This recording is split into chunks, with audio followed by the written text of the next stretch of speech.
Docteur Goboué. C'est Goboué Mamadou ou Goboué Jonathan? C'est Mamadou. Merci. Notre intervention porte sur le programme national de réconciliation et de cohésion sociale. Voyez-vous, tout le monde parle du PPU. Or, l'urgence des urgences du moins, c'est la réconciliation. On ne peut pas bâtir s'il n'y a pas de réconciliation. Mais quand on parle de réconciliation, que renferme ce vocable-là?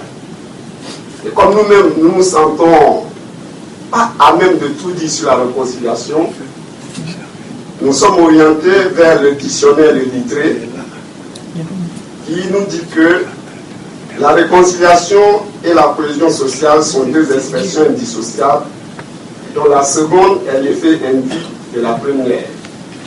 C'est-à-dire que la cohésion sociale est le résultat de la réconciliation.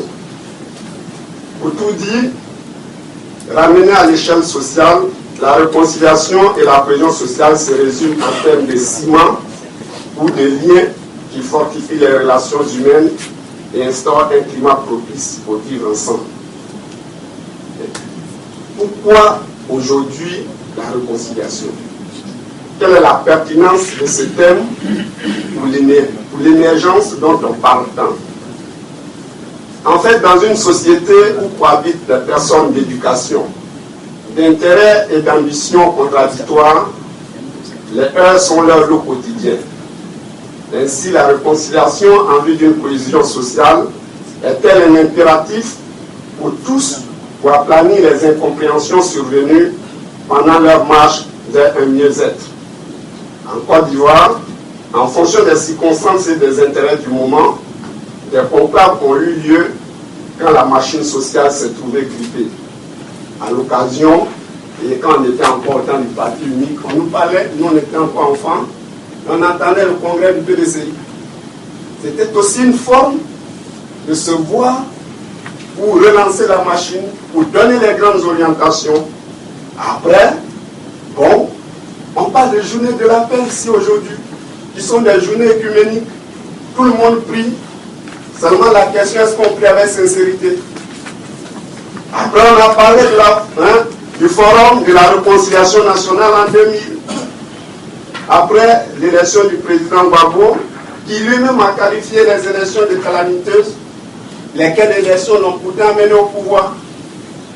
Bien, et aujourd'hui, on parle de la commission dialogue, vérité et réconciliation, qui a été instituée par le président Alassane Ouattara après la grave crise post-électorale que nous avons connue.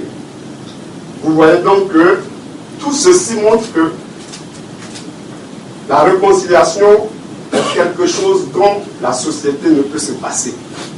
Dans sa marche, elle doit bien toujours de se repenser elle-même. Maintenant, quel enjeu du programme de réconciliation pour l'émergence? Et c'est très simple. On va se poser trois questions. Quelle nécessité pour la réconciliation? Au niveau social, c'est un impératif catégorique car nous sommes tous des frères et sœurs condamnés à vivre ensemble malgré nos différences. Au niveau économique, tous les experts en développement sont unanimes pour dire que la paix est l'un des facteurs favorables au climat des affaires. À cela, il faut ajouter le fait que les intelligences sont de tous les bords et de toutes les couches sociales. L'émergence effective n'aura lieu que si tout le monde se l'approprie. Que je sois de tel bord ou de tel autre, si je m'approprie l'émergence, il n'y a pas de problème. C'est pourquoi il faut prendre les intelligences partout où elles se trouvent. Au niveau politique, la réconciliation des Ivoiriens avec eux-mêmes est une des promesses du candidat Alassane Ouattara. Il disait même qu'il allait réconcilier la Côte d'Ivoire avec elle-même. Et ça, c'est un pas important. Et comme tel, je vais honorer cette promesse qu'il a faite aux populations. Au-delà, le pays doit également honorer tous les engagements internationaux. Voilà. Donc, en en ce qui concerne la nécessité de la réconciliation. Mais qui doit-on réconcilier? Toute la population doit être réconciliée. Mais en tête, les acteurs politiques, après viendront les leaders d'opinion, les guides religieux, les chefs coutumiers, qui ont vraiment un certain impact sur les populations, sur leurs militants, sur leurs adeptes. Donc, tout le monde doit être réconcilié, mais j'appelle en premier lieu les acteurs politiques, les guides religieux, les chefs coutumiers, les leaders d'opinion.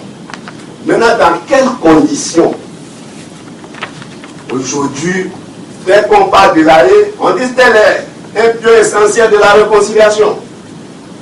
Si on l'amène là-bas, il n'y aura plus de réconciliation. C'est sur cette question que je voudrais m'arrêter.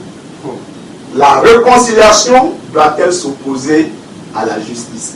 Voici les grandes orientations que nous voudrions voir notre conférencier développer pour qu'au sortir de notre séminaire, nous sachions quoi dire, quel argument aborder pour pouvoir convaincre les autres de la nécessité de la réconciliation. Je vous remercie.